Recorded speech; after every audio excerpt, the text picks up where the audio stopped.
Hello everyone, welcome to youth engineers academy. My name is writer सुगी। तो previous class में हम लोगों ने बेंडिंग इक्वेशन का जो डेरिवेशन था वो पार्ट कर लिया है। आज जो है वो कुछ टर्म्स हैं उनके बारे में जानेंगे। कुछ इंपॉर्टेंट जो क्वेश्चंस एसएससी जेईई में पूछे गए हैं उनके बारे में भी डिस्कस करेंगे। ठीक है, सो स्टार्ट करते हैं आज का लेक्चर। यहाँ तक हम लोगों ने कर लिया था। ये जो बेंडिंग इक्वेशन थी, बेंडिंग इक्वेशन को हम लोगों ने डिराइव कर लिया था m upon I equals to sigma upon y that is equals to E upon R. ठीक है, तो एक बार नई वाली स्लाइड्स पे इसको लेते हैं और सभी टर्म्स के बारे में पहले से जानते हैं कि सारे टर्म्स का क्या मतलब है। ठीक है, सो बेंडिंग इक्वेशन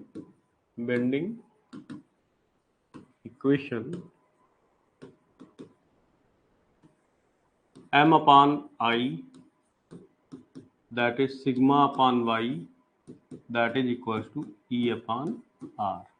सो ये बेंडिंग इक्वेशन है। यहाँ पर आप जो m है, m को क्या लिखेंगे? सो m is the moment of resistance, moment of resistance. जब आप बॉडी को बेंड करने की कोशिश करते हैं तो बेंड करने के लिए आप उसके ऊपर मोमेंट लगाते हैं। ठीक है, और उस मोमेंट को रजिस्ट करता है, अपने अंदर एक मोमेंट को डेवलप करके उस मोमेंट को रजिस्ट करता है। तो वो जो मोमेंट अंदर डेवलप किया है, बॉडी ने अपने अंदर डेवलप किया है, आउटर मोमेंट को, जो बाहर से आपने मोमेंट लगाया है उसे बेंड करने के लिए, उसको रजिस्ट करने के लिए जो मोमेंट, तो उसे बोलते हैं moment of resistance. With in the elastic limit moment of resistance applied moment के बराबर ही होता है। तो इसलिए जो वैल्यू रखेंगे वो अप्लाइड मोमेंट की वैल्यू रखेंगे, and that is equals to applied moment. So moment की जो यूनिट होती है वो क्या होती है? मोमेंट की यूनिट होती है न्यूटन मीटर। मोमेंट की यूनिट होती है न्यूटन मीटर। ऐसा यूनिट हम लोग लेके चल रहे हैं। उसके बाद में आई की बात करेंगे। सो this is the moment of inertia, moment of inertia of cross section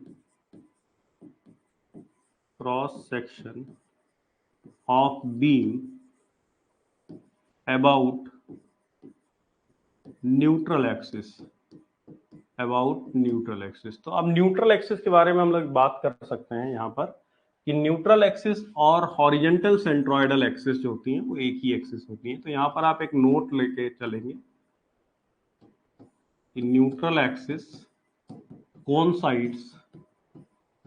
coincides with horizontal centroidal axis, horizontal centroidal axis। जो हॉरिजेंटल की सेंट्रोइडल एक्सिस दो होती हैं, सेंटर ऑफ ग्रेविटी से पास होने वाली जो एक्सिस होती हैं उन्हें हम लोग सेंट्रोइडल एक्सिस कहते हैं।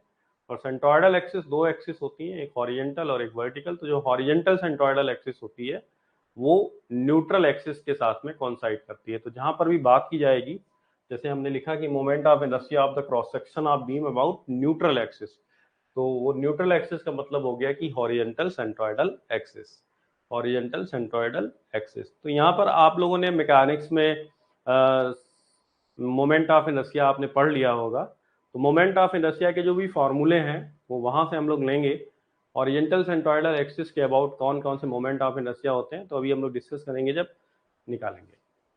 इसकी जो यूनिट होती है, तो आपको पता है कि मोमेंट ऑफ इनर्शिया की जो यूनिट होती है वो कितनी होती है? कितनी होती है मोमेंट ऑफ इनर्शिया? तो मोमेंट ऑफ इनर्शिया की जो यूनिट होती है वो होगी मीटर की पावर 4, मीटर की पावर 4। ठीक है, उसके बाद में sigma, this is the bending stress, this is the bending stress, this is the bending stress and it is induced due to bending। तो एक तरीके से इनडायरेक्ट स्ट्रेस है ये। बेंडिंग स्ट्रेस जो होता है इसको हम लोग इनडायरेक्ट स्ट्रेस भी कहते हैं। This is indirect stress. Indirect stress, हम लोगों ने जब स्ट्रेस के बारे में, बेसिक स्ट्रेस स्ट्रेन के बारे में पढ़ा था तो मैंने आपको बताया था कि जब हमारा इंटेंशन किसी बॉडी पर लोड लगाकर उसमें स्ट्रेस पैदा करने का होता है या स्ट्रेस डेवलप करने का होता है तो वो स्ट्रेस कहा जाता है डायरेक्ट स्ट्रेस। लेकिन अगर आप कोई दूसरा ऑपरेशन कर रहे हैं बॉडी के ऊपर, जैसे हम बॉडी को बेंड करना चाह रहे हैं है ना। तो न्यूट्रल एक्सिस के या न्यूट्रल लेयर के ऊपर की लेयर्स में कंप्रेसिव और नीचे की लेयर्स में जो टेंसाइल स्ट्रेस डेवलप हो जाता है, ये इंड्यूस्ड है, ये हम करना नहीं चाहते थे, है ना। हम तो क्या करना चाहते थे, हम तो बॉडी को बेंड करना चाहते थे, तो हमारा इंटेंशन नहीं था बॉडी में स्ट्रेस डेवलप करने का, बट ये स्ट्रेस क्या हो गए, डेवलप हो गए। तो ये आपके कैसे स्ट्रेसेस कहलाएंगे, ये आपके कहलाते हैं इनडायरेक्ट स्ट्रेसेस, ठीक है। तो बेंडिंग स्ट्रेस है, ठीक है, एंड ड्यू टू इंड्यूस्ड होता है, ये इंड्यूस्ड है, और हमने अप्लाई नहीं किया इसको, हमने तो अप्लाई किया क्या, मोमेंट अप्लाई किया, बेंडिंग मोमेंट अप्लाई किया था। तो बेंडिंग स्ट्रेस, स्ट्रेस की यूनिट जैसा कि आपको पता है न्यूटन पर मीटर स्क्वायर। ये बहुत इंपॉर्टेंट है, अभी मैं क्वेश्चन पे आ रहा हूँ, उसके बारे में आप देखिएगा। उसके बाद में वाई है, वाई क्या है, वाई जो है वो आपको पता है, जैसे एजम्पशन में हम लोगों ने लिया था कि beam is made up of layers, ठीक है। तो जो भी लेयर है, उस लेयर की न्यूट्रल एक्सिस से जो डिस्टेंस है, उसको हम लोग कहते हैं y. So distance of layer of beam from neutral axis, ठीक है। तो न्यूट्रल एक्सिस का फिर वही मतलब है, horizontal centroidal axis, horizontal centroidal axis से लेयर कितनी दूरी पर है, ठीक है। सो डिस्टेंस है, तो डिस्टेंस का यूनिट क्या हो जाएगा, मीटर, ठीक है। उसके बाद में बात करेंगे E. So E is the modulus of elasticity, modulus of elasticity, या फिर आप इसे यंग्स मॉडुलस भी कह सकते हैं, हम लोग यंग्स मॉडुलस भी बोलते हैं, यंग्स मॉडुलस। यंग का प्रत्यास्था गुणांक है, और यूनिट जो है वो स्ट्रेस की यूनिट को एंजॉय करता है, तो न्यूटन पर मीटर स्क्वायर। और लास्ट में है आर। तो आर आपको पता है आर क्या होता है, आर होता है radius of curvature, R is the radius of curvature, radius of curvature. So radius of curvature है, तो रेडियस है, तो that will unit will be in metre, ठीक है। तो ये सारे जो टर्म्स हैं, टर्म्स क्या क्या टर्म्स हैं, क्योंकि एप्लीकेशन पार्ट बहुत जरूरी है, ठीक है। डेरिवेशन तो हो गया, ठीक है, डेरिवेशन इंपॉर्टेंट भी है, और एप्लीकेशन पार्ट बहुत जरूरी है। तो यहाँ पर अगर आप देखेंगे तो सारे ये m अपान आई इक्वल्स है सिग्मा अपान वाई के, इक्वल्स है ई अपान आर के, तो सभी का जो यूनिट होगा, ईच टर्म जो यूनिट होगा वो भी क्या होगा, सेम होगा, ठीक है। तो ये एक बार क्वेश्चन पूछा गया था एसएससी जेई में कि unit of each term of the bending equation, bending equation के प्रत्येक टर्म की यूनिट क्या होती है। तो एक बार देखेंगे कि what is the unit of, तो हम लोग एक नया स्लाइड दे रहे हैं। तो सपोज करो पहला टर्म क्या है, m अपान आई, तो m की यूनिट अभी हम लोगों ने क्या लिखी थी, न्यूटन मीटर, और i की यूनिट मीटर की पावर 4, तो मीटर मीटर कैंसिल हो जाएगा, ये आ जाएगा न्यूटन पर मीटर क्यूब, न्यूटन पर मीटर क्यूब। आप बाकी भी चेक करेंगे, जैसे सिग्मा अपान वाई है, तो सिग्मा का यूनिट न्यूटन पर मीटर स्क्वायर अपान मीटर, तो ये आ जाएगा न्यूटन पर मीटर क्यूब। इसी तरह से ई अपान आर, तो ई का यूनिट है न्यूटन पर मीटर स्क्वायर, और आर का यूनिट है मीटर, तो न्यूटन पर मीटर क्यूब। तो यहां से एक स्टेटमेंट ये लिया जा सकता है कि unit of each term of bending equation is Newton पर मीटर क्यूब। तो ये आपका आंसर होगा अगर आपसे इस तरह के क्वेश्चन पूछा जाता है। एक बार एसएससी जेईई में अपीयर हो चुका है ये क्वेश्चन कि बेंडिंग इक्वेशन के प्रत्येक टर्म की जो इकाई है वो क्या है, तो इकाई क्या होगी, न्यूटन पर मीटर क्यूब, न्यूटन पर मीटर क्यूब, ठीक है। सो आई थिंक क्लियर होगा आपको। नाउ अब हम लोग बात करेंगे सेक्शन मॉडुलस की, बात करेंगे किसकी, सेक्शन मॉडुलस की। सेक्शन मॉडुलस क्या होता है, ठीक है। तो सबसे पहले सेक्शन मॉडुलस के बारे में समझिए, what is the section modulus. Section modulus. Section modulus को हम लोग हिंदी में कहते हैं खंड मापांक। खंड मापांक इसे डिनोट किया जाता है Z से। ठीक है, इसे डिनोट करते हैं Z से। Z क्या होता है, मतलब सेक्शन मॉडुलस को हम लोग किस तरह से डिफाइन करते हैं, तो it is the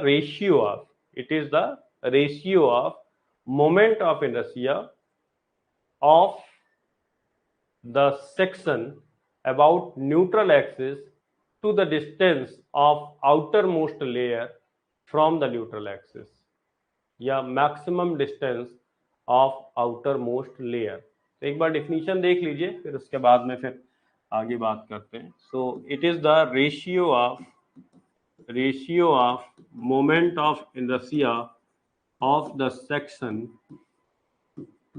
section about neutral axis to maximum distance of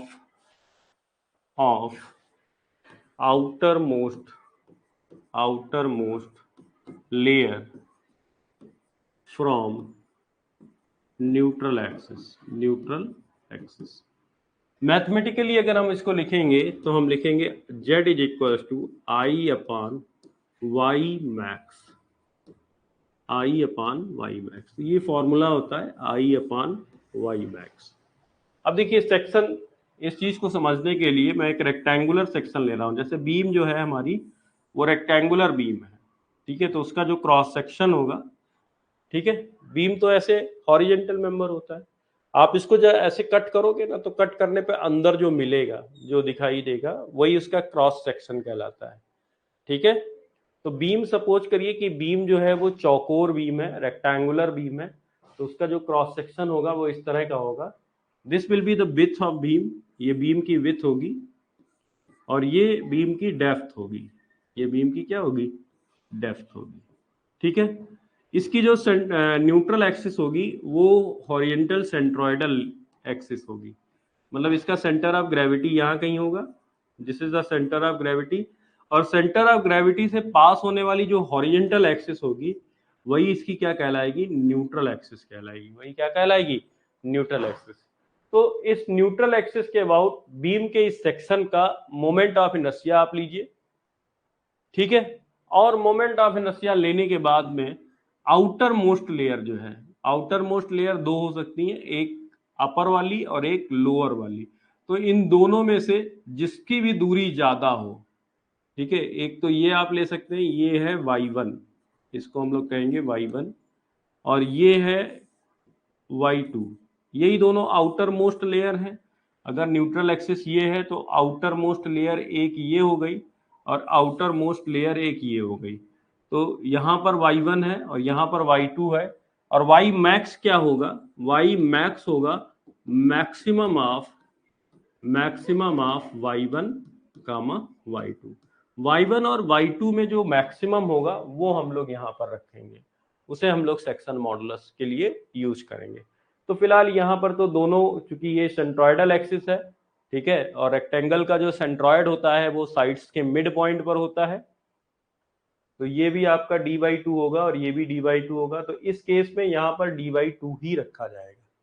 ठीक है, लेकिन कई केसेज में सपोज करिए कि आई सेक्शन है, आप लोग पढ़ रहे होंगे मोमेंट ऑफ इनर्शिया, तो उसमें सपोज करिए कि आई सेक्शन है, तो आई सेक्शन का जो सेंटर ऑफ ग्रेविटी होगा, अगर एक आई सेक्शन लिया जाए तो आई सेक्शन का जो सेंटर ऑफ ग्रेविटी होगा, अभी हम लोग आएंगे इस टॉपिक पे वापस, अभी खत्म नहीं हुआ, मैं तो समझा रहा हूँ। ये आई सेक्शन है, आई सेक्शन का जो सेंटर ऑफ ग्रेविटी होगा वो सिमेट्रिकल एक्सिस के ऊपर, जिधर डेंसिटी ज्यादा होगी वहां पर होगा, तो लगभग यहाँ पर होता है। ठीक है, ये जहां पर मैंने लोकेट किया है, तो हॉरिजेंटल सेंट्रोइडल एक्सिस अगर आप बनाएंगे, जिसे हम लोग न्यूट्रल एक्सिस कहेंगे, तो ये हो जाएगी इसकी न्यूट्रल एक्सिस, ये न्यूट्रल एक्सिस हो जाएगी। तो यहां से आप देखेंगे कि जो ऊपर वाली लेयर है ना वो ज्यादा दूर है, ठीक है, ये y1 हो जाएगी, और नीचे वाली लेयर क्या हो जाएगी, लेयर की जो डिस्टेंस हो जाएगी वो y2 हो जाएगी। तो दोनों में से जो मैक्सिमम होगी, तो ऑब्वियस सी बात है कि ऊपर वाली क्या लग रही है, ऊपर वाली मैक्सिमम लग रही है। इस वाले केस में दोनों बराबर हैं, बट सभी केसेस में ऐसा नहीं होता है, ठीक है। तो इसमें नीचे वाली लेयर कम दूरी पर है और ऊपर वाली लेयर ज्यादा दूरी पर है, तो जो ऊपर वाली लेयर होगी उसकी जो डिस्टेंस होगी न्यूट्रल लेयर से, वो हम लोग यहाँ पर कंसीडर करेंगे। ये तो हुआ फार्मूले के बेसिस पर। अब हम लोग कुछ बीम के सेक्शंस लेंगे और उन बीम के सेक्शंस के लिए हम लोग निकालेंगे क्या, सेक्शन मॉडुलस। अब देखिए सेक्शन मॉडुलस की यूनिट एक बार देख लीजिए, what is the unit of section modulus. तो unit of section modulus, section modulus की यूनिट क्या होगी, so that will be equals to unit of I, मतलब मोमेंट ऑफ इनर्शिया की unit upon unit of y, y की unit या y max लिख लो, ठीक है। तो ये हो जाएगी मीटर की पावर 4 अपॉन मीटर, तो एक कैंसिल हो जाएगा, यूनिट आ जाएगी metre cube. So this is the unit of section modulus, ये सेक्शन मॉडुलस की यूनिट कहलाएगी, ठीक है। अब हम लोग डिफरेंट डिफरेंट सेक्शंस लेंगे और उन सेक्शंस के लिए हम लोग moment of inertia find out करेंगे, ठीक है। चलिए, sorry, section modulus find out करेंगे। तो सेक्शन मॉडुलस फॉर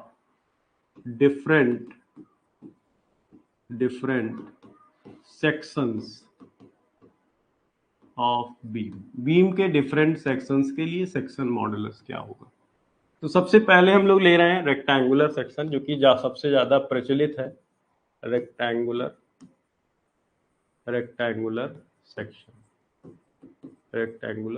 तो रेक्टेंगुलर सेक्शन एक एज्यूम कर लीजिए, रेक्टेंगुलर सेक्शन अभी हमने पीछे बनाया भी था रेक्टेंगुलर सेक्शन। तो ये रेक्टेंगुलर सेक्शन है, ये बी जो है इसकी विड्थ हो गई, डी जो है वो डेप्थ हो गई बीम की, और ये इसकी न्यूट्रल एक्सिस कहलाएगी, जो कि हॉरिजेंटल सेंट्रोइडल एक्सिस है। तो जी ये रहा सेंट्रोइडल, ये न्यूट्रल एक्सिस कहलाएगी।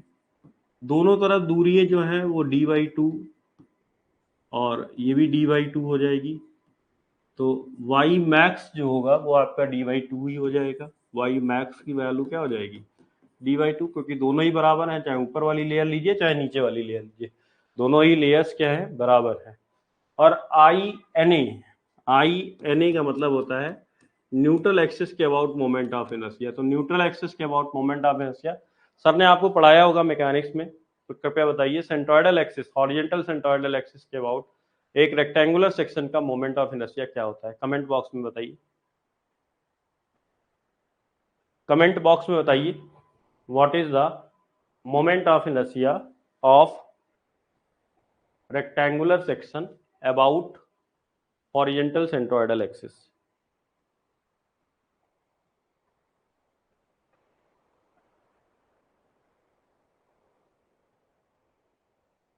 फटाफट कमेंट करिए।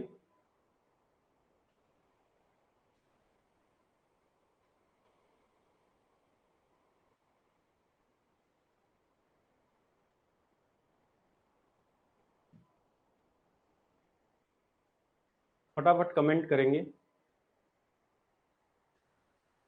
वेट कर रहा हूं आपके कमेंट का। What is the moment of inertia of A rectangular section about horizontal centroidal axis, क्षैतिज गुरुत्वीय अक्ष के सापेक्ष जड़त्वाघूर्ण आयताकार भाग का जड़त्वाघूर्ण। कमेंट करके बताइए फटाफट, नहीं तो मैं लिख दूंगा डायरेक्ट।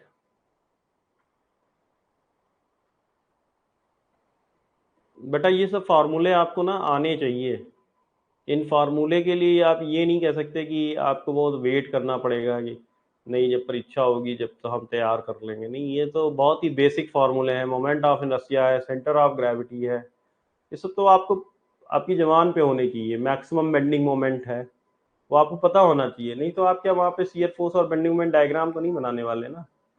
एक क्वेश्चन को करने के लिए दूसरा बड़ा क्वेश्चन करना पड़े तो इसका मतलब है कि तैयारी अधूरी है।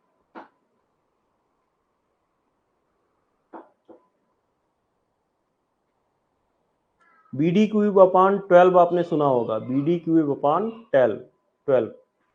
सो yes B D cube upon 12 सही।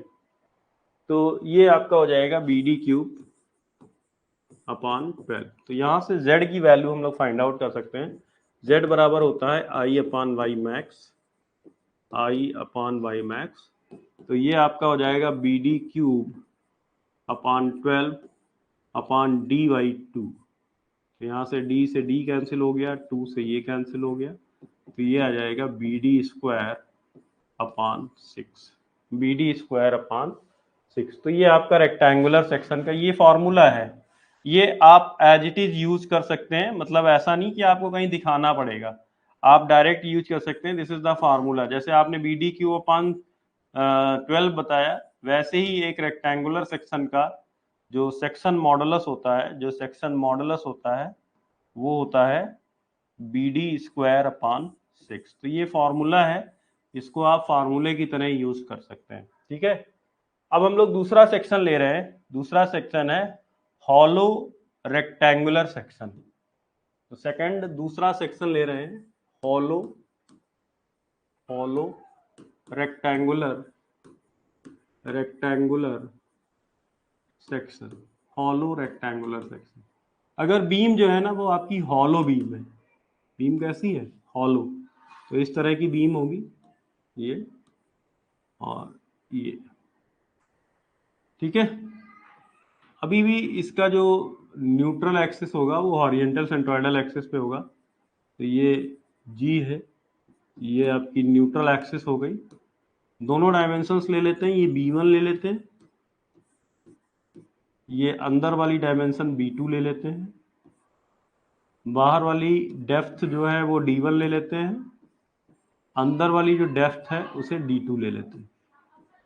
ठीक है, तो आप यहाँ पे देखिए आई क्या होगा, आई एन ए क्या हो जाएगा। तो पहले तो बाहर वाला b1 d1 cube upon 12 minus b2 d2 cube upon 12। देखो मोमेंट ऑफ इनर्शिया जो होता है वो रोटेशनल मास के इक्विवेलेंट होता है।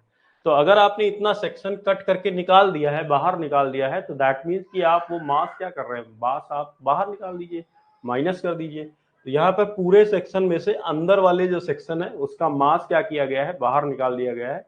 तो हमें उस हॉलो सेक्शन का मोमेंट ऑफ इनर्शिया मिल जाता है। तो एक ध्यान रखिएगा, moment of inertia is equivalent to the rotational mass. Rotational mass के इक्विवेलेंट होता है मोमेंट ऑफ इनर्शिया। ठीक है, और मास घटाया जोड़ा जा सकता है, ठीक है, मास को। अदरवाइज कोई और ऐसा फॉर्मूला नहीं है जिसमें इस तरीके के ऑपरेशन किए जा सकते हैं। ठीक है, लेकिन सिर्फ यहीं पे किया जा सकता है। अब आप मेरे को बताओगे ये कितना होगा, आउटर मोस्ट लेयर तो यही है, तो d1/2, और नीचे वाली भी कितनी दूरी पर है, d1/2। तो यहाँ पर y मैक्स क्या हो जाएगा, y मैक्स हो जाएगा, y max that is equals to d1/2, d1/2। तो यहाँ से आपको z मिल जाएगा, z बराबर i अपॉन y मैक्स। सो ये 12 आप कॉमन ले सकते हैं, तो ये आ जाएगा b1 d1 cube minus b2 d2 cube upon 12, नीचे आ जाएगा d1 अपॉन 2। तो यहाँ से 2 से बस खाली यही आप कट कर सकते हैं, और कुछ कट नहीं कर सकते। तो यहाँ से आपका जो फॉर्मूला निकल के आएगा हॉलो रेक्टेंगुलर सेक्शन के लिए, तो z बराबर आ जाएगा b1 d1 cube minus b2 d2 cube upon 6d1। तो ये आपका फॉर्मूला निकल के आ जाएगा। ये आपका हॉलो रेक्टेंगुलर सेक्शन के लिए सेक्शन मॉडुलस है। अब हम लोग नेक्स्ट करेंगे सर्कुलर सेक्शन के लिए। तो तीसरा सेक्शन ले रहे हैं सर्कुलर सेक्शन, सर्कुलर सेक्शन। तो एक जो सर्कुलर सेक्शन होता है, अगर बीम आपकी जैसे सर्कुलर बीम है, ठीक है, ठोस मतलब सॉलिड सर्कुलर है, ठीक है, ठोस है, तो इसका जो हॉरिजेंटल सेंट्रोइडल एक्सिस होगा वो ये होगा, और यही इसका क्या हो जाएगा, न्यूट्रल एक्सिस। अगर इसकी डायमीटर को हम लोग क्या ले लेते हैं, अगर हम लोग इसकी डायमीटर को d ले लेते हैं, ये इसका सेंटर पॉइंट है और यही इसका सेंटर ऑफ ग्रेविटी भी कहलाएगा। Geometric centre he centre of gravity होता है। तो अगर हम लोग इसकी डायमीटर को स्मॉल डी ले लेते हैं तो ये जो आउटर मोस्ट लेयर है वो ये है, तो ये भी d/2 होगी और नीचे वाली भी लेयर ये भी आपकी कितनी होगी, d/2 होगी। तो यहाँ से जो y मैक्स होगा आपका, y मैक्स, तो वो तो हो जाएगा d/2। और न्यूट्रल एक्सिस के अबाउट मोमेंट ऑफ इनर्शिया जो होता है, ओरिएंटल सेंट्रोइडल एक्सिस के अबाउट मोमेंट ऑफ इनर्शिया, वो होता है पाई d की पावर 4 अपॉन 64 अपॉन 64। ठीक है, तो y एक्सिस के अबाउट भी यही होता है, सेम होता है दोनों। एक बार आप फार्मूले चेक कर लीजिएगा। यहाँ से z आप निकाल सकते हैं i अपॉन वाई मैक्स से। ठीक है, तो ये आ जाएगा पाई d की power 4 upon 64 divided by d/2। यहाँ से ये कैंसिल हो जाएगा और ये कैंसिल हो जाएगा 32 में। ठीक है, तो ये आ जाएगा पाई d³ अपॉन 32। तो ये आपका फॉर्मूला निकल के आ जाएगा सॉलिड सर्कुलर सेक्शन का सेक्शन मॉडुलस। ठीक है, उसके बाद में हम लोग करेंगे हॉलो सर्कुलर सेक्शन के लिए। आपका शायद फोर्थ है, फोर्थ हो जाएगा hollow circular section. Hollow circular section, तो हॉलो सर्कुलर सेक्शन कुछ इस तरीके से होगी। बीम ये है और ये बीम है आपकी, ये जो है न्यूट्रल एक्सिस है, ये इसका ज्योमेट्रिक सेंटर है। अंदर वाली जो डायमीटर है उसे d2 ले लेते हैं, बाहर वाली जो डायमीटर है उसे d1 ले लेते हैं। ठीक है, तो जो आपका y मैक्स होगा, आउटर मोस्ट लेयर की दूरी यहाँ से d1/2 और यहाँ से भी d1/2। ठीक है, तो y मैक्स आपका जो हो जाएगा वो हो जाएगा d1/2। y मैक्स की वैल्यू कितनी हो जाएगी, d1/2। और मोमेंट ऑफ इनर्शिया क्या हो जाएगा, तो बड़े वाले से छोटे वाले का माइनस करना है, तो पाई d1 की power 4 upon 64 minus pi d2 की पावर 4 अपॉन 64। तो पाई अपॉन 64 आप कॉमन ले सकते हैं, तो ये आ जाएगा d1 की पावर 4 माइनस d2 की पावर 4। यहाँ से z आपका निकल के आ जाएगा i upon y max, i upon y max that is pi upon 64 d1 की पावर 4 माइनस d2 की power 4 divided by d1 upon 2। तो बस 2 यहाँ से कैंसिल हो जाएगा, ये 32 हो जाएगा। और आपका जो फॉर्मूला निकल के आएगा हॉलो सर्कुलर सेक्शन का लिए सेक्शन मॉडुलस का, वो आ जाएगा पाई अपॉन 32 d1 ब्रैकेट में d1 की पावर 4 माइनस d2 की पावर 4। ध्यान रखिएगा, कई बार क्या होता है ना कि डिवाइड में d1 है तो लोग यहाँ पे कट कर सकते हैं, ऐसा कुछ होगा नहीं, कट नहीं होगा। यहाँ पर d1 की पावर 4 है, यहाँ पे d2 की पावर 4 है, तो कॉमन तो निकलेगा ही नहीं। ठीक है, तो यही फॉर्मूला होगा। एक और यहाँ पर हम लोग सेक्शन लेके चलेंगे, वो है स्क्वायर सेक्शन। ठीक है, तो नेक्स्ट हम लोग लेते हैं स्क्वायर सेक्शन। तो ये 5वां सेक्शन है आपका स्क्वायर सेक्शन। स्क्वायर सेक्शन, ठीक है, तो अगर हम लोगों ने एक स्क्वायर सेक्शन लिया इस तरह का, तो इसकी तो दोनों डायमेंशन समान होंगी, ये भी a होगा, है ना, और ये भी क्या होगा, a होगा। और यहाँ से ये आपकी न्यूट्रल एक्सिस है, ये इसका geometric mean sorry geometric centre है, तो ये आपका हो जाएगा a/2, ये भी आपका हो जाएगा a/2।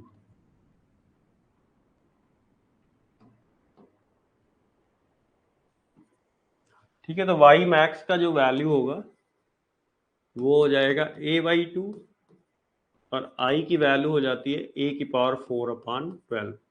तो यहाँ से आपको सेक्शन मॉडल मिल जाता है z is equals to I upon y max. तो i की वैल्यू है a की पावर 4 अपॉन 12 अपॉन a/2, तो 2 6 जा और a से ये कैंसिल हो जाएगा, 3 आ जाएगा। तो यहाँ से z is equals to a की पावर 3 अपॉन 6। ये सेक्शन मॉडुलस आ जाता है स्क्वायर सेक्शन का। ठीक है, तो इस तरीके से आप लोगों ने देखा सेक्शन मॉडुलस। लेकिन अभी तक सिर्फ आपने सेक्शन मॉडुलस को पढ़ा है, ठीक है। जैसा कि मैंने आपको बता दिया कि what is a section modulus, it is a ratio of moment of inertia of the section of beam about the neutral axis to the distance of outermost layer from the neutral axis, ठीक है, maximum distance of outermost layer from the neutral axis, ठीक है।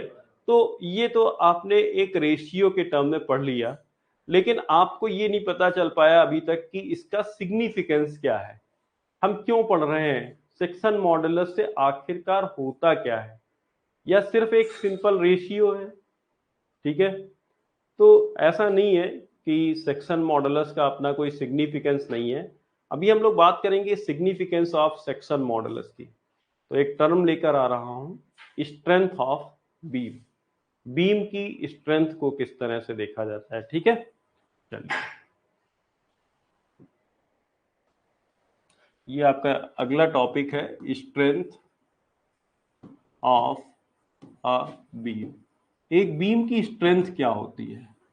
तो जैसा कि मैंने अभी आपको बताया था कुछ देर पहले कि जब हम किसी बीम के ऊपर मोमेंट लगाकर उसे बेंड करने की कोशिश करते हैं, तो ये बीम भी एक मोमेंट डेवलप करती है अपने अंदर, जिसे हम लोग कहते हैं moment of resistance, moment of resistance. तो जो बीम जितना ज्यादा मोमेंट ऑफ रेजिस्टेंस डेवलप करेगी, उस बीम की स्ट्रेंथ उतनी ज्यादा बोली जाएगी। या हम ऐसे भी कह सकते हैं कि जितना ज्यादा मोमेंट ऑफ रेजिस्टेंस होगा, उतनी ही ज्यादा स्ट्रेंथ होगी बीम की, ठीक है। तो इस बात को अभी मैं यहां पर लिख लेता हूं कि strength of beam, strength of beam is determined by the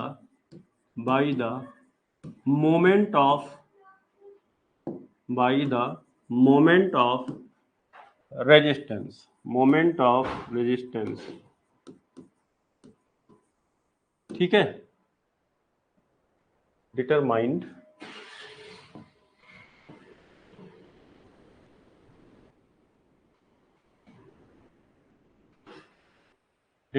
by the moment of resistance. Moment of resistance से हम लोग बीम की जो स्ट्रेंथ है उसे डिटरमाइन करते हैं। अच्छा, बेंडिंग इक्वेशन देखिए, बेंडिंग इक्वेशन क्या कहता है, m upon I that is equal to sigma upon y. हम लोगों ने ये पढ़ा था बेंडिंग इक्वेशन को, जब हम लोग डिराइव कर रहे थे तो हम लोगों ने ये पढ़ा था कि जो स्ट्रेस है, बेंडिंग स्ट्रेस है, वो किसके ऊपर डिपेंड करता है, वो डिपेंड करता है वाई के ऊपर, क्योंकि sigma upon y that is equal to E upon R आया था जब हम लोग ने पहला हाफ डिराइव किया था। ई अपान आर जो है वो गिवन बीम्स के लिए कांस्टेंट माने जा सकते हैं। तो सिग्मा जो डिपेंड करता था वो किस पे डिपेंड करता था, वाई पे डिपेंड करता था। अगर मैं वाई को मैक्सिमम ले लूंगा तो उस पॉइंट पर सिग्मा की वैल्यू भी क्या होगी, मैक्सिमम होनी चाहिए, क्योंकि वाई पे डिपेंड करता है। और अगर मैं वाई को मैक्सिमम ले रहा हूं तो उस पॉइंट पर सिग्मा भी क्या होगा, मैक्सिमम होगा। तो दैट मीन्स मैं ऐसा लिख सकता हूं कि at y is equal to y max, sigma is equal to sigma max. अगर y को y मैक्स ले लिया जाए तो सिग्मा भी क्या हो जाएगा, अपनी मैक्सिमम वैल्यू लेगा, सिग्मा मैक्स हो जाएगा। इस वैल्यू को हम लोग यहां पर पुट करते हैं, तो m upon I that is equal to sigma max upon y max. I को अगर उस तरफ भेज दिया जाए तो यहां से m आपको मिल जाएगा सिग्मा मैक्स इंटू आई अपान वाई मैक्स। अच्छा, अभी कुछ देर पहले हम लोगों ने आई अपान वाई मैक्स को पढ़ा कि आई अपान वाई मैक्स क्या होता है। तो आई अपान वाई मैक्स क्या होता है, z के बराबर होता है। यहां से हमें एक रिलेशन मिल जाता है, और ये बहुत ही ज्यादा इंपॉर्टेंट रिलेशनशिप है। बल्कि मैं कहूंगा कि ये उतना इंपॉर्टेंट रिलेशनशिप है जितनी बेंडिंग इक्वेशन भी इंपॉर्टेंट नहीं है, उससे ज्यादा इंपॉर्टेंट है ये वाला जो फॉर्मूला यहाँ पर डिराइव हुआ है। This formula is very important, ठीक है, from the numerical point of view ये फॉर्मूला बहुत इंपॉर्टेंट है। अब हम लोग बात करते हैं, देखिए सिग्मा मैक्स किसी दिए हुए मटेरियल के लिए उसकी जो बेंडिंग स्ट्रेंथ होगी, bending strength, maximum bending strength, तो मैक्सिमम बेंडिंग स्ट्रेंथ तो वेल डिफाइंड होगी। सपोज करो आप एल्युमिनियम ले रहे हो या आप कंक्रीट ले रहे हो या आप आयरन ले रहे हो, तो उसकी जो मैक्सिमम बेंडिंग स्ट्रेंथ होगी वो क्या होगी, वो वेल डिफाइंड होगी। जो चीज मैक्सिमम होती है या मिनिमम होती है, मैंने हमेशा बोला है कि वो चीज क्या होती है, कांस्टेंट होती है। वो क्या होती है, कांस्टेंट होती है। तो दैट मींस कि सिग्मा मैक्स, अब इससे ज्यादा तो वैल्यू हो नहीं सकती मैक्सिमम, जो हो गई, ठीक है। और ये दिए हुए बीम के मटेरियल के लिए क्या है, फिक्स है। तो अगर एक बीम आपको दे दी गई है तो इसका मतलब उसकी वैल्यू आप सिग्मा मैक्स को कम और ज्यादा नहीं कर सकते, वो वही रहेगी। सो दैट मीन्स कि जो एम है वो पूरा का पूरा किसके ऊपर डिपेंड कर रहा है, जेड के ऊपर डिपेंड कर रहा है। यहां पर क्या होगा, फॉर अ गिवन बीम, दी हुई बीम के लिए sigma max is constant, sigma max क्या होगा, कांस्टेंट होगा। In that case, in that case m is directly proportional to z। m किसके डायरेक्टली प्रोपोर्शनल हो जाएगा, सेक्शन मॉडुलस के लिए। और अभी हम लोगों ने बात की थी कि जो स्ट्रेंथ ऑफ बीम है वो हम किससे डिटरमाइन करते हैं, मोमेंट ऑफ रेजिस्टेंस। और मोमेंट ऑफ रेजिस्टेंस क्या होता है, m। जिसका जितना ज्यादा मोमेंट ऑफ रेजिस्टेंस होगा वो बीम उतनी ही स्ट्रेंथ वाली मानी जाएगी, ठीक है। तो यहां पर मोमेंट ऑफ रेजिस्टेंस किसके डायरेक्टली प्रोपोर्शनल हो गया, जेड के डायरेक्टली प्रोपोर्शनल हो गया। तो हम इस तरह से भी कह सकते हैं, या इन टर्न ये बात कही जा सकती है कि जो स्ट्रेंथ ऑफ बीम है that can be determined by the section modulus. जिस बीम का सेक्शन मॉडुलस जितना ज्यादा होगा, जिस बीम का सेक्शन मॉडुलस जितना ज्यादा होगा, उस बीम की स्ट्रेंथ उतनी ही ज्यादा होगी, ठीक है। तो यहां पर एक स्टेटमेंट दिया जा रहा है, यहां पर एक स्टेटमेंट दिया जा रहा है कि strength of beam is then determined by the section modulus, section modulus, ठीक है, सेक्शन मॉडुलस। जिस बीम का सेक्शन मॉडुलस जितना ज्यादा होगा, और यही सिग्निफिकेंस है सेक्शन मॉडुलस को पढ़ने का, जो सिग्निफिकेंस है वो यही सिग्निफिकेंस है कि जितना ज्यादा सेक्शन मॉडुलस होगा वो बीम का स्ट्रेंथ उतना ही ज्यादा होगा। तो अगर हमें 4 बीम दे दी जाए, ठीक है, एक रेक्टेंगुलर दे दी जाए, एक सर्कुलर दे दी जाए, एक हॉलो सर्कुलर दे दी जाए, एक स्क्वायर दे दी जाए, और हमसे कहा जाए कि बताओ इन चारों बीमों में सबसे स्ट्रेंथ किसकी ज्यादा है, तो हम सभी का क्या फाइंड आउट कर लेंगे, हम सभी का सेक्शन मॉडुलस फाइंड आउट कर लेंगे। और जिसका सेक्शन मॉडुलस सबसे ज्यादा होगा हम कह देंगे कि वो बीम उतनी ही ज्यादा स्ट्रेंथ की है, या उस बीम की स्ट्रेंथ उतनी ही ज्यादा है, ठीक है ना। तो ये रहा सेक्शन मॉडुलस का सिग्निफिकेंस। क्लियर है, moment of resistance is directly proportional to section modulus, ठीक है। और बीम का स्ट्रेंथ किससे लिया जाता है, मोमेंट ऑफ रेजिस्टेंस से। और मोमेंट ऑफ रेजिस्टेंस किसके डायरेक्टली प्रोपोर्शनल है, सेक्शन मॉडुलस के। इसलिए हम ये कह सकते हैं, इसीलिए यहां पर एक वर्ड यूज हुआ है देन। हम कब कह सकते हैं, हम तब कह सकते हैं, कब, जब मोमेंट ऑफ रेजिस्टेंस हमने निकाल लिया कि ये सेक्शन मॉडुलस के डायरेक्टली प्रोपोर्शनल होता है। तो अब हम ये कह सकते हैं कि strength of beam is now determined by the section modulus. तो हम सेक्शन मॉडुलस से डिटरमाइन कर सकते हैं। सो एक बार कमेंट करके बताइए कि ये जो सेक्शन मॉडुलस का जो टॉपिक हमने आपके लिए लिया और स्ट्रेंथ ऑफ बीम का जो टॉपिक मैंने आपके लिए लिया, ये आपको समझ में आया या नहीं।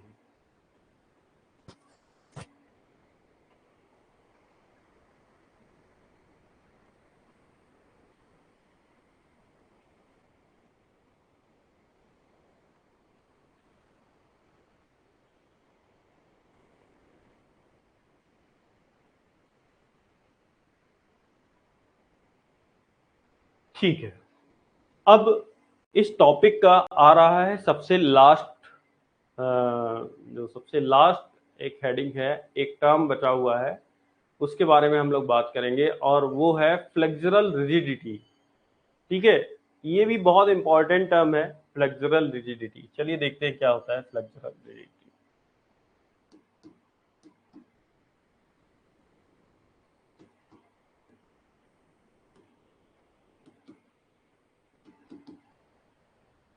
इसको हम लोग हिंदी में कहते हैं नम्य दृढ़ता, नम्य दृढ़ता, इसे हम लोग कहते हैं नम्य दृढ़ता।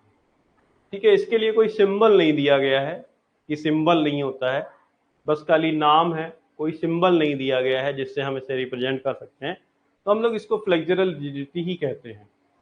क्या होता है फ्लेक्सुरल रिजिडिटी? तो वैसे तो देखा जाए बाय डिफिनीशन, अगर आप बुक से भी पढ़ेंगे या कहीं भी आप फ्लेक्सुरल रिजिडिटी को पढ़ते हैं, तो वो आपसे कहता है कि the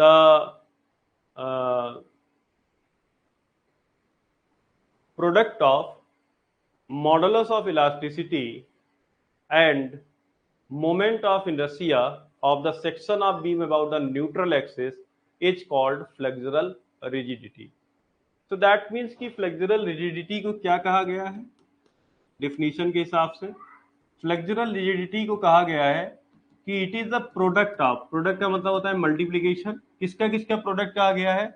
modulus of elasticity. Modulus of elasticity क्या होता है? ई। और moment of inertia of the section of beam about the neutral axis. So E into I, E into I, ये जो ई इंटू आई का जो प्रोडक्ट होता है, इस प्रोडक्ट को कहा जाता है फ्लेक्सुरल रिजिडिटी। लेकिन बात फिर से वहीं घूम फिर के आ जाती है कि क्या हम लोग सिर्फ ये पढ़ने के लिए बैठे हुए हैं कि किसी ने कहा कि इसको इसको मल्टीप्लाई कर दो और ये फ्लेक्सुरल रिजिडिटी कहा जाएगा, इसको इसको डिवाइड कर दो तो ये सेक्शन मॉडुलस कहलाएगा?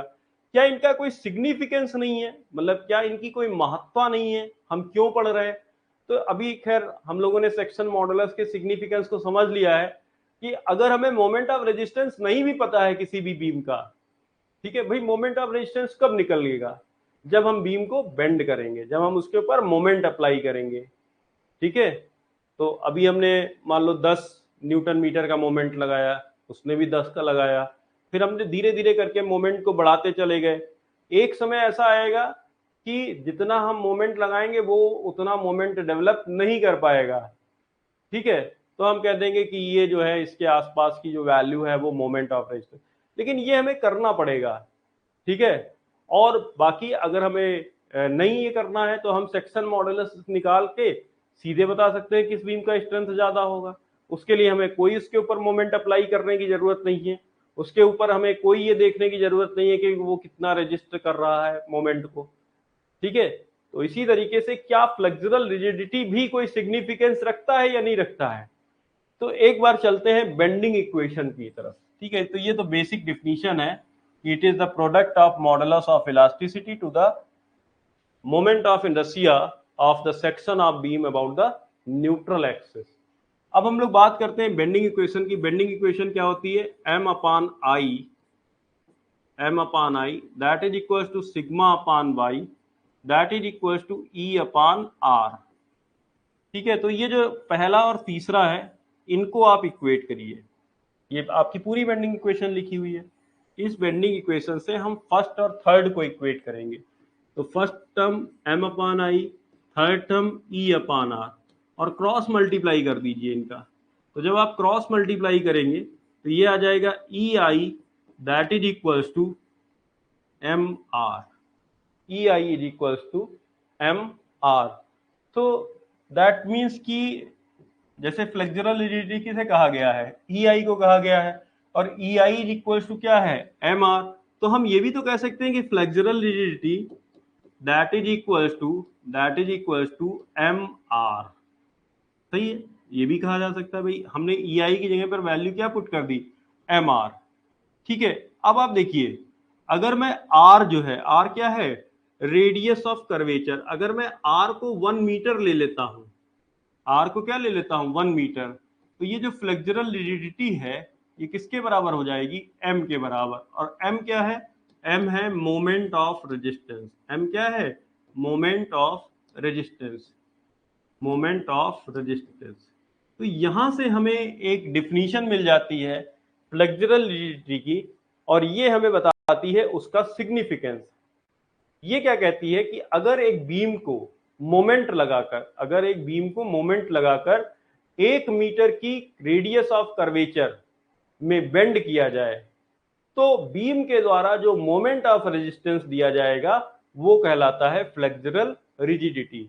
जैसे सपोज करिए ये बीम है, और इस पर मोमेंट लगाकर अगर हम इसको 1 मीटर के रेडियस ऑफ कर्वेचर वाले कर्व में बेंड कर दें, ठीक है, तो इस बीम के द्वारा लगाया गया मोमेंट ऑफ रेजिस्टेंस जो है वो कहलाता है उसकी फ्लेक्सुरल रिजिडिटी। क्लियर है ना? तो यहां से क्या है, ये एक तरीके से प्रॉपर्टी बन गई। फ्लेक्सुरल रिजिडिटी क्या हो गई, एक तरह से प्रॉपर्टी बन गई। कौन सी प्रॉपर्टी? कंपैरेटिव प्रॉपर्टी बन गई। अगर हमारे पास दो बीम है, अगर हमारे पास क्या है, दो बीम है, और हमने दोनों बीम्स को 1 मीटर के रेडियस ऑफ कर्वेचर में बेंड किया, एक ने मोमेंट ऑफ रेजिस्टेंस कम दिया, एक ने मोमेंट ऑफ रेजिस्टेंस ज्यादा दिया, तो हमने कहा कि जिसने मोमेंट ऑफ रेजिस्टेंस ज्यादा दिया उसकी फ्लेक्सुरल रिजिडिटी ज्यादा है, और जिसने मोमेंट ऑफ रेजिस्टेंस कम दिया उसकी फ्लेक्सुरल रिजिडिटी क्या है, कम है। क्लियर है? मतलब वो कम फ्लेक्सिबल है या वो ज्यादा फ्लेक्सिबल है, या उसकी जो फ्लेक्सुरल रिजिडिटी है, मतलब जो फ्लेक्सिबिलिटी को लेकर जो उसकी रिजिडनेस है वो कम है या फिर वो ज्यादा है। यहां से हम लोग एक डेफिनेशन ले सकते हैं फ्लेक्सुरल रिजिडिटी की, कि अगर एक बीम को 1 मीटर के रेडियस ऑफ कर्वेचर में बेंड किया जाए तो उसके द्वारा लगाया जाने वाला मोमेंट ऑफ रेजिस्टेंस जो है वही कहलाता है फ्लेक्सुरल रिजिडिटी। तो आप लोग हैंड रिटन नोट्स में जाइएगा, वहां पर ये सारा कुछ डिटेल में लिखा हुआ है, ठीक है, तो वहां से आप इसकी जो डेफिनेशंस हैं वो नोट कर सकते हैं। तो इस तरह से हम लोगों ने बेंडिंग इक्वेशन जो हमारा टॉपिक था, प्योर बेंडिंग ऑफ बीम्स या सिंपल बेंडिंग ऑफ बीम्स, इस टॉपिक का जो भी पोर्शन था, जो थ्योरेटिकल पोर्शन था, उस थ्योरेटिकल पोर्शन को हम लोगों ने अच्छे से कंप्लीट कर लिया है। ठीक है, एक बार पूरे टॉपिक को दोबारा जो है वो देखिएगा। कई लेक्चर्स में जब चीज़ें हो जाती हैं, जैसे बेंडिंग इक्वेशन के लिए हमने 3 लेक्चर्स लिए हैं, ठीक है। पहले लेक्चर में हमने सिर्फ आपको प्योर बेंडिंग की कंडीशन और एजम्पशंस के बारे में बताया है, दूसरे में हमने थ्योरी ऑफ प्योर बेंडिंग और बेंडिंग इक्वेशन के बारे में बताया है, और रेस्ट पार्ट जो है वो हमने आज आपको डिक्टेट किया है। ठीक है, तो एक बार तीनों वीडियोस को आप एक साथ देखिएगा, तो आपको जो चैप्टर के साथ में जो कनेक्टिविटी है वो आपकी बेटर हो जाएगी। अलग अलग जो है, अलग अलग दिन पे आपने चूंकि पढ़ा है, तो एक साथ तीनों वीडियोस को आप देखिएगा। ठीक है, सो कल हम लोग स्टार्ट करेंगे torsion. Torsion of circular shafts जो है वो आपके कोर्स में है, तो टॉर्सन ऑफ सर्कुलर शैफ्ट्स हम लोग स्टार्ट करेंगे। ठीक है, तो तब तक के लिए thank you very much, good night, take care.